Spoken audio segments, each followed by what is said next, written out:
My parents disowned me, let me become homeless, and left me for dead over a sickening lie my teenage sister told. 7 years later, they crawled back, begging for forgiveness. Actually, they weren't looking for forgiveness. They were just broke and wanted my money. I was the golden child with a 3.85 gigapascals and a college baseball career. My adopted sister, Lily, hated sharing the spotlight. One Tuesday during my senior year, my life ended. I walked into my parents' house and found my extended family waiting in dead silence. Lily was sobbing. Mom looked at me with pure hatred. "How could you touch your own sister?" she screamed. I froze. The room started spinning. Lily claimed I had been sneaking into her room for years. It was a massive, sickening lie. I tried to defend myself. I begged them to check my alibis. Dad stepped forward and threw a right hook. His fist caught my jaw. I hit the floor, tasting blood. "Get your things and get out," he growled. He threw my bags onto the lawn and slammed the door. Just like that, I was erased. My parents canceled my tuition and cut off my insurance. The rumors spread through my college like wildfire. I lost my apartment. I slept in a freezing equipment shed. I got jumped outside a bar by guys calling me a predator. They left me with broken ribs, a cracked eye socket, and a huge medical bill. I hit absolute rock bottom.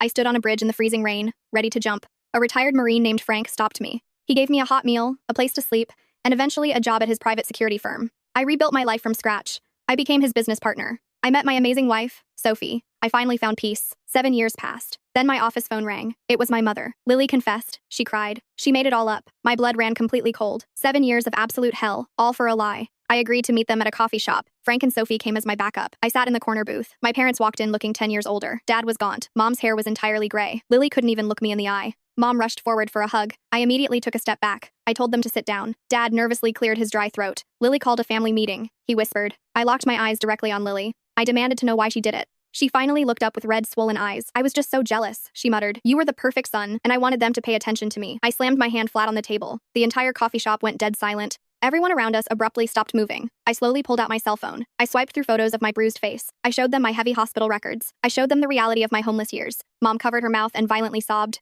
Dad looked down at the dirty floor. "We want you to come home," he begged. I did not even blink once. I told him I already had a real family. Then the ugly truth finally slipped out. Lily had been completely cut off financially. Dad's financial business was rapidly failing. They were downsizing to a tiny apartment. "We need your help, Mom," desperately pleaded. "We're going to lose the condo." I stared at them in pure disbelief. The anger boiled over into a sharp laugh. "Let me get this straight," I said.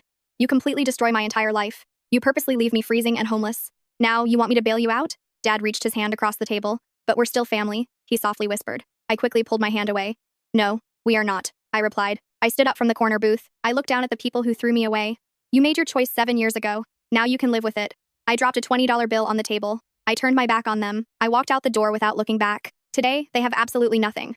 My parents lost their home. Dad works retail, and Mom cleans houses. Lily dropped out of college. Meanwhile, my security firm is expanding across 3 states, and my wife is pregnant. They threw away their son for a lie, and now they get to watch me succeed from the absolute bottom.